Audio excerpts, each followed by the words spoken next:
صوبہ خیبر پختونخوا کی سیاست میں ایک بار پھر ہلچل۔ عوامی نیشنل پارٹی اور تحریک انصاف کے رہنماؤں کی ایک دوسرے پر لفظی گولہ باری، پر اس بار گفتگو ہوئی ہے حد سے بھی زیادہ سخت۔ تحریک انصاف کے صوبائی رہنما سہیل افریدی نے حکومت کو دو ٹوک چیلنج دیتے ہوئے کہا ہے، ہم کسی سے نہیں ڈرتے، ہمت ہے تو صوبے میں گورنر راج لگا کر دکھائیں۔ یہ بیان سامنے آتے ہی صوبائی سیاست میں بھونچال آ گیا۔ گزشتہ چند ہفتوں سے خیبر پختونخوا حکومت اور وفاق کے درمیان کشیدگی میں مسلسل اضافہ دیکھا جا رہا ہے۔ ترقیاتی فنڈز، امن و امان اور اختیارات کی جنگ نے حالات کو مزید الجھا دیا ہے۔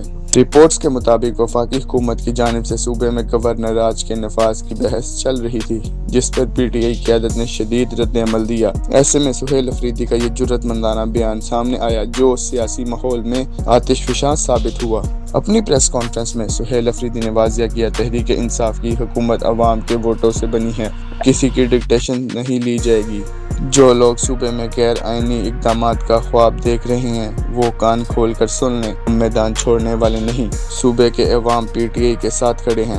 گورنر راج لگانا اتنا آسان نہیں جتنا کچھ لوگ سمجھ رہے ہیں۔ ان کا کہنا تھا کہ کوئی واقعی طاقت آزمانا چاہتا ہے تو میدان حاضر ہے۔ امن و امان سے متعلق صحافی کے سوال کا جواب دیتے ہوئے وزیر اعلیٰ سہیل افریدی کا کہنا تھا کہ بند کمروں کی پالیسیاں خیبر پختونخوا میں نافذ کرنے والوں کو احساس کرنا چاہیے۔ اس سے قبل پی ٹی آئی کے چیئرمین بیرسٹر گوہر خان کا بھی کہنا تھا کہ انہیں خیبر پختونخوا میں گورنر راج لگتا دکھائی دے رہا ہے۔ دوسری جانب پاکستان تحریک انصاف کے سلمان اکرم راجہ نے میڈیا سے گفتگو کے دوران کہا، گورنر راج کی آئین میں اجازت صرف اس صورت میں ہے جب صوبائی حکومت مکمل طور پر ناکام ہو جائے۔ سہیل افریدی کے اس بیان پر اپوزیشن کی جانب سے فوری رد عمل سامنے آ گیا۔ حکومت کے وزراء نے سیاسی ڈرامہ اور عوام کو گمراہ کرنے کی کوشش قرار دیا ہے۔ دوسری جانب پی ٹی آئی کے رہنماؤں نے سہیل افریدی کے بیان کی حمایت کرتے ہوئے کہا، وفاق کو صوبے میں عدم استحکام پیدا کرنے کا کوئی حق نہیں۔ کچھ تجزیہ کاروں کا کہنا ہے کہ گورنر راج کا نفاذ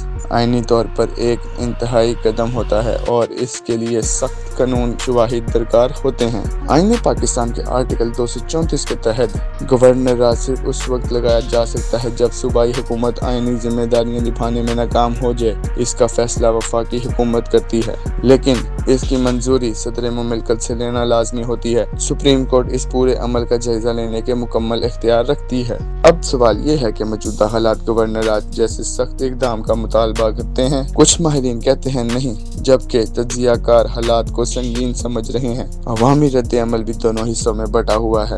کچھ لوگ سمجھتے ہیں کہ سیاسی لڑائی نے صوبے کے مسائل بڑھا دیے ہیں، جبکہ بڑی تعداد کا کہنا ہے کہ صوبے کا مینڈیٹ چوری نہیں ہونے دیا جائے گا اور گورنر راج قبول نہیں کیا جائے گا۔ پی ٹی آئی کے کارکنان سوشل میڈیا پر بھی سرگرم نظر آتے ہیں۔ وی اسٹینڈ ود کے پی جیسے ہیش ٹیگز ٹرینڈ کرنے لگے۔ سہیل افریدی نے آخر میں کہا، ہم نہ دبے ہیں نہ دبیں گے، اگر کسی کو طاقت آزمانی ہے تو آ جائے، خیبر پختونخوا کے لوگ جواب دینا جانتے ہیں۔ اس بیان نے صوبائی اور قومی سطح پر ایک نئی بحث چھیڑ دی ہے۔ آیا یہ سیاسی دباؤ ہے یا واقعی کوئی بڑا غیر آئینی قدم اٹھنے جا رہا ہے؟ سیاسی فضا مزید گرم ہو سکتی ہے۔ کیا واقعی گورنر راج لگانے کی کوشش ہو رہی ہے یا یہ محض سیاسی بیان بازی ہے؟ صورتحال کیا رخ اختیار کرتی ہے؟ ہم آپ کو ہر اپ ڈیٹ سے آگاہ کرتے رہیں گے۔